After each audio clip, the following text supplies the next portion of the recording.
Kisah Abu Nawas disuruh khutbah Jumat, teriak api dengan sangat keras. Para jamaah sampai seperti ini.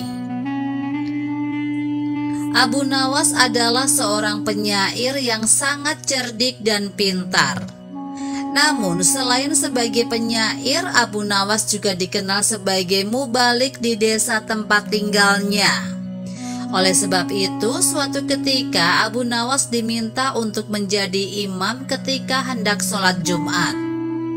Selain itu, pada waktu tersebut Abu Nawas juga diminta mengisi khutbah Jumat untuk memberikan ceramah keagamaan. Setelah mandi dan berpakaian rapi, Abu Nawas pun mulai melangkahkan kakinya menuju ke masjid. Ketika sampai di masjid, tidak lama kemudian terdengar suara azan.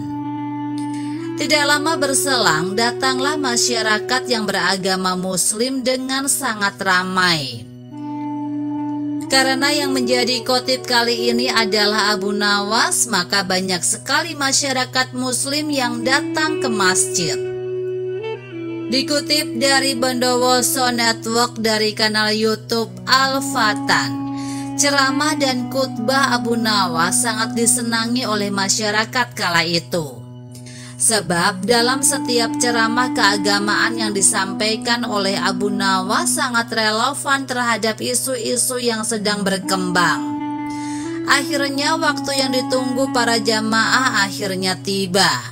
Abu Nawas naik ke mimbar dan segera memulai khutbahnya.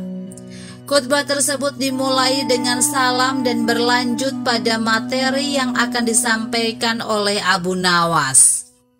Namun pada saat berkhutbah, Abu Nawas melihat para jamaahnya yang mengantuk bahkan sampai tertidur. Melihat hal itu, kemudian Abu Nawas berteriak, "Api, api, api," dengan sangat keras. Hal tersebut sontak membuat para jamaah sangat terkejut dan berdiri mencari keberadaan api tersebut.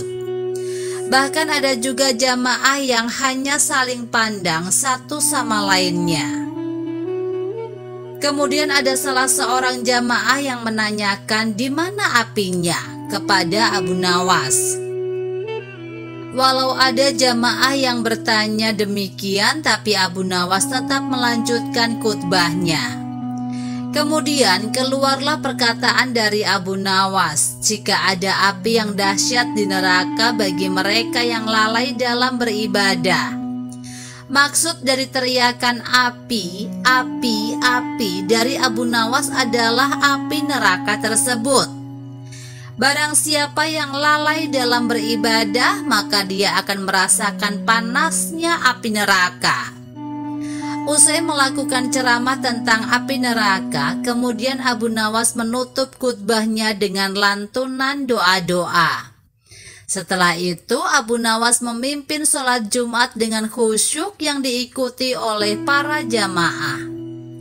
Ketika sholat, para jamaah masih teringat dan terngiang-ngiang dengan api neraka yang dikatakan oleh Abu Nawas dalam khutbahnya. Walau awalnya terkesan gagal dalam memberikan ceramah keagamaan karena banyak yang mengantuk dan tertidur, namun sesungguhnya Abu Nawas berhasil membuat para jamaah untuk selalu rajin beribadah. Sebab para jamaah selalu ingat dengan khutbah Abu Nawas, di mana saat itu dia mengatakan mereka yang malas beribadah akan merasakan panasnya api neraka.